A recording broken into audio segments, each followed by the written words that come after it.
Olá pessoal, sejam todos muito bem-vindos a mais um vídeo da nossa CLT comentada. Se você ainda não me viu por aqui, muito prazer, eu sou Maria Eduarda Ferraz, sou advogada e professora de Direito do Trabalho e hoje venho para comentar com vocês mais um artigo da CLT. Bom, o dispositivo que a gente vai ver aqui hoje é o artigo 11, parágrafo 3º da CLT. Nos termos desse dispositivo, a interrupção da prescrição somente ocorrerá pelo ajuizamento de reclamação trabalhista, mesmo que em juízo incompetente, ainda que venha a ser extinta sem resolução do mérito, produzindo efeitos apenas em relação aos pedidos idênticos. Pessoal, o que é importante a gente revisar aqui? Nós temos, no artigo 11, caput da CLT, a figura da prescrição bienal e da prescrição quinquenal. Primeiro, a prescrição bienal, ela se refere ao prazo de 2 anos contados da extinção do contrato de trabalho que o empregado tem para ajuizar uma reclamação trabalhista. E a prescrição quinquenal, ela se refere ao prazo de 5 anos anteriores à data do ajuizamento da ação que o empregado ele pode discutir aquelas verbas oriundas daquela prestação de serviço. Então, pessoal, sempre que o empregado ele deseja ajuizar uma reclamação trabalhista, ele tem que se atentar ao prazo de 2 anos contados da extinção do contrato de trabalho e também tem que se atentar que essa reclamação trabalhista ela somente pode conter pretensões de 5 anos anteriores à data do ajuizamento. Então, pessoal, nós temos aí a figura dessa prescrição. E quando que essa prescrição ela vai ser interrompida? O parágrafo 3º diz pra gente que é quando ocorre o ajuizamento da ação.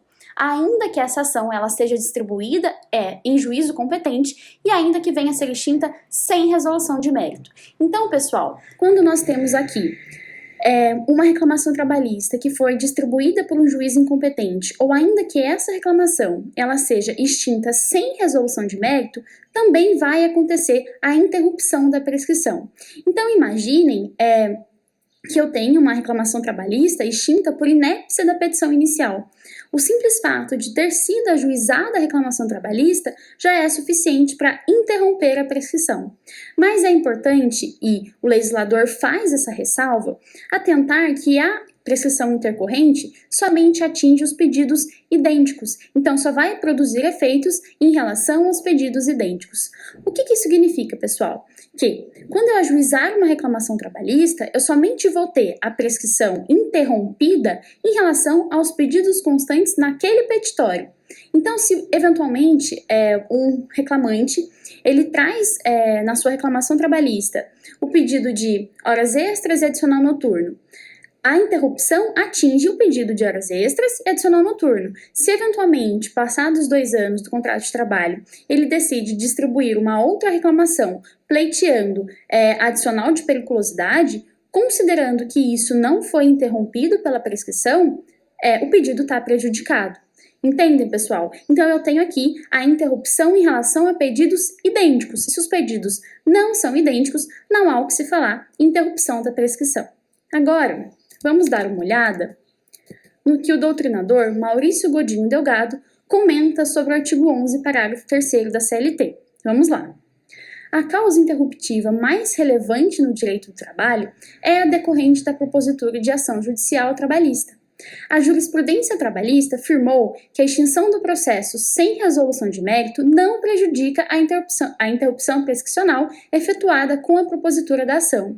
O critério abrange extinções processuais por ausência injustificada do obreiro, autor da ação, à audiência, denominado arquivamento, por desistência por inépcia da petição inicial e outras correlatas. A presente reflexão deixa claro que a interrupção verifica-se com relação às parcelas indicadas no pedido da ação, exatamente porque, a seu respeito, é que pode haver pronunciamento judicial. Aqui, vejam que foi citada a súmula 268 do TST. E essa súmula, pessoal, diz que a ação trabalhista, ainda que arquivada, interrompe a prescrição somente em relação aos pedidos idênticos. Então, é importante deixar claro que eu somente vou falar em interrupção da prescrição pelo ajuizamento da ação e também em relação a pedidos idênticos. Agora, pessoal, vamos dar uma olhada em jurisprudências que já comentaram o artigo 11, parágrafo 3º da CLT. Vejam aqui. Segundo o quadro fático delineado pelo regional, a prescrição quanto aos créditos pretendidos pela reclamante foi interrompida por propositura de ação com pedidos idênticos ao pleiteado na presente demanda. Então aqui, pessoal, vejam que sempre é mencionado a existência de pedidos idênticos. É o mesmo que acontece nesse caso. Vamos lá. A ação que objetiva a produção antecipada de provas não tem o efeito de interromper o prazo prescricional para o ajuizamento da demanda trabalhista, na medida em que o artigo 11, parágrafo 3º da CLT, preconiza que a interrupção somente ocorrerá pelo ajuizamento de ação trabalhista e, ainda assim, apenas em relação aos pedidos idênticos. Vejam que, nesse julgado, não foi reconhecida a prescrição intercorrente porque não existia similitude de pretensões entre as ações. Então, pessoal, em síntese, nós temos aí no direito do trabalho a figura da prescrição e essa prescrição ela pode ser interrompida. Isso vai acontecer quando eu tiver o ajuizamento de uma reclamação trabalhista, salientando-se que, ainda que essa ação ela tenha sido extinta sem resolução de mérito ou ainda que tenha sido distribuída por um juiz em um juízo incompetente, eu tenho a prescrição intercorrente, mas somente em relação aos pedidos idênticos. Tá legal, pessoal? Bom, esses foram os comentários sobre o artigo 11, parágrafo 3º da CLT. Nos vemos aqui nos comentários dos próximos dispositivos, então não deixem de acompanhar o canal. Muito obrigada!